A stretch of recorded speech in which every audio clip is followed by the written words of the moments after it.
বিসমিল্লাহির রহমানির রহিম। হে সমস্ত মুসলিমগণ, আপনাদের সামনে আজকে একটি আলোচনা নিয়ে আসলাম।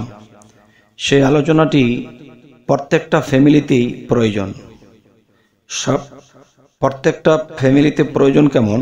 যেমন এমন কোনো ফ্যামিলি তো নেই যে বাচ্চা কাচ্চা নেই।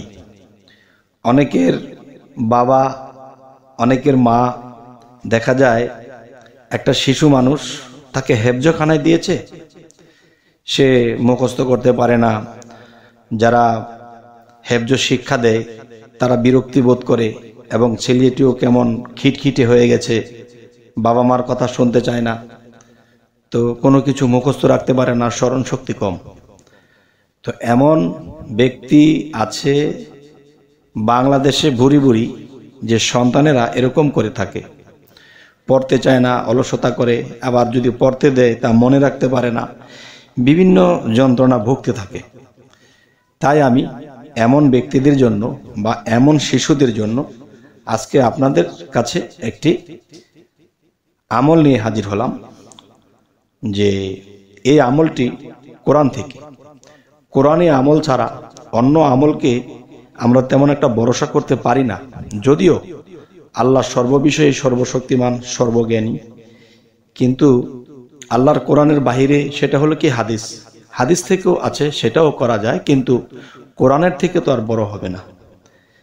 তাই আমি আজ আপনাদের সামনে যে আলোচনাটি নিয়ে আসলাম, অবশ্যই আপনারা লক্ষ্য করবেন এবং এই নিয়মে করবেন।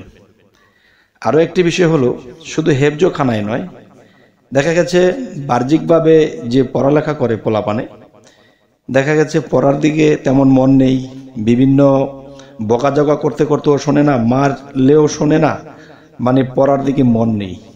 আচ্ছা, এই এক। আরেকটা বিষয় হলো, যদিও পড়তে বসে, মানে দেখলাম 1 ঘন্টা 2 ঘন্টা শুধু খালি পড়লো, কিন্তু পরবর্তীতে 10 মিনিট পর তাকে জিজ্ঞাসা করা হয়েছে, সে বলতে পারে না। তো এই একটা বিশেষ যন্ত্রণা, যে এই যন্ত্রণায় কিন্তু অনেকেই ভোগে। তবে আমি মনে করব 100 ভাগের ভিতরে 95 ভাগ ফ্যামিলিগতভাবে ছেলে মেয়েদেরকে নিয়ে, শিশুদেরকে নিয়ে এই যন্ত্রণা ভোগ করে থাকে। তাই আপনাদের জন্য এর প্রতিকার হিসেবে কোরআন থেকে কিছু কথা বলা হবে, যা আপনারা শুনবেন, এবং যে কথাগুলো বলবো অবশ্যই আপনারা খাতা কলমে লিপিবদ্ধ রাখবেন, যেহেতু করে মনে রাখতে পারেন। সেই কথাগুলো হলো যে, দেখুন, যে স্মরণ শক্তি বৃদ্ধি, যে স্মরণ শক্তির যে তদবির, এই তদবিরটা কোরআন মতেই ইনশাআল্লাহ আপনারা অবশ্যই খাতা কলম হাতে রাখবেন। যদি কেউ মনে রাখতে পারেন তাহলে লাগবে না।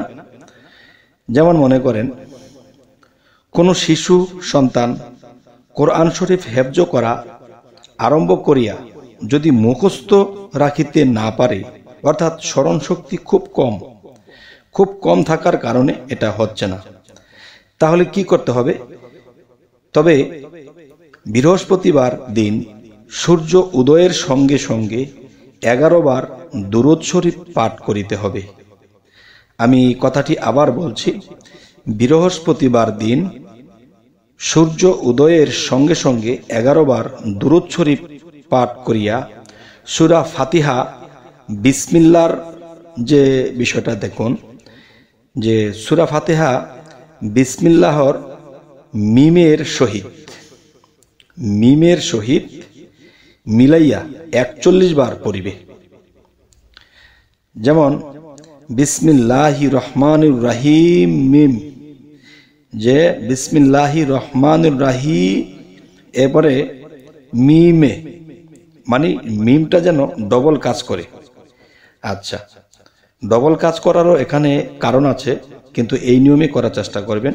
আমি আবারও বলছি যে সূরা ফাতিহা বিসমিল্লাহির রহমানির রহিম, এরপরে মিমের, এ কথাটা বলতে হবে। আচ্ছা, এর সহিত মিলাইয়া 41 বার পড়িবে। যেমন বিসমিল্লাহির রহমানির রহিমিল। আমি অবশ্যই এই কথাটি স্ক্রিনে দিয়ে দেব, আপনারা যদি আমার কথাই বুঝতে না পারেন স্ক্রিন থেকে দেখে নেবেন ইনশাআল্লাহ। হামদুলিল্লাহি রব্বিল আলামিন, এভাবে বলার উদ্দেশ্য হইল এখানে স্মরণ শক্তির যে একটা কাজ এখানে আল্লাহ করে থাকবেন।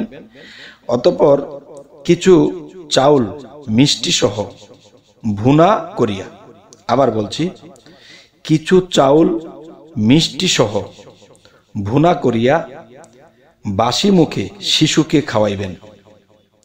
আচ্ছা, এই আমল 11 দিন করিবে। আচ্ছা, আমি আবার বলছি যাতে করে আপনাদের মনে থাকে। কিছু চাউল মিষ্টি সহ বোনা করিয়া বাসি মুখে শিশুকে খাওয়াইবেন। এই আমল 11 দিন করিবেন। ইনশাল্লাহ শিশুর স্মরণ শক্তি বাড়িয়া যাইবে। আলহামদুলিল্লাহ, আল্লাহর কাছে লাখো কোটি শুকরিয়া। তবে আপনাদের কাছে যে কথাটি নিয়ে এসেছি, যে এই কথাটি গুরুত্বপূর্ণ সেই ব্যক্তিরাই দিবে যাদের শিশুরা এরকম অবস্থা করে। শুধু কোরআনের হেফজ বলে তাই নয়, দেখা গেছে অনেক শিশুরা ভালো স্মরণ শক্তি, যা বলা হয় তাই টাস টাস করে বলে দেয়, টাস টাস করে মনে রাখে। কিন্তু কিছু কিছু শিশু আছে যে এগুলো মনেই রাখতে পারে না। বারবার বলে দেওয়া যে তুমি এটা ইমুককে এই কথাটা বলো, বা তুমি এসে এই কাজটি করো, একটু পরে বলে গেছি। একটা শিশুর কাছে একটা কিছু দিয়েছেন যে বাবা এটা রাখো, সে যে কোথায় রেখেছে সে বলতে পারে না, মানে স্মরণ সে করতেই পারে না। তাহলে শুধু হেফজোর জন্যই নয়, এবং বাংলা, অঙ্ক, ইংরাজি এসব বিষয়েও, এবং কোনো কিছু সাংসারিক টুকিটাকি কোনো জিনিস রাখতে দিলে মনে রাখতে পারে না, এই বিষয়ে সকল বিষয়ে এই জিনিসটা কাজ করবে। তাই আপনাদের সামনে এটি নিয়ে হাজির হলাম। তবে আরও একটি কথা বলবো যে অবশ্যই আমাদের যে চ্যানেলটি, এই চ্যানেলটি কষ্টের জীবন মুক্তি। এই কষ্টের জীবন মুক্তি, মানুষের অনেক জীবনে অনেক কষ্ট, অনেক কিছু, যে মানুষ দেখা গেছে কোনো কিছু গুছিয়ে চলতে পারতেছে না, অনেক কিছু বিষয়ে রোগ বালাই, সমস্যা, পারিবারিক, এটা সেটা, চাকরি বাকরি, সমস্ত বিষয়ে আপনারা আমাদের এই চ্যানেলটিতে সমাধান পাবেন কোরআন মতে। তবে আমাদের এই চ্যানেলটি আপনাদের যদি ভালো লাগে অবশ্যই সাবস্ক্রাইব করে রাখবেন, পরবর্তী আলোচনা আপনাদের কাছে পৌঁছে যাবে। আরেকটা বিষয় হলো যে যদি এমন সমস্যায় যদি কেউ পড়ে থাকে তাহলে অবশ্যই শেয়ার করে দিবেন, যেন সেই ব্যক্তি এই ভিডিওটা পেয়ে অন্ততপক্ষে এই উপকারটা পায়। তবে হে জগতবাসী, সকলেই ভালো থাকবেন। আল্লাহ হাফিজ।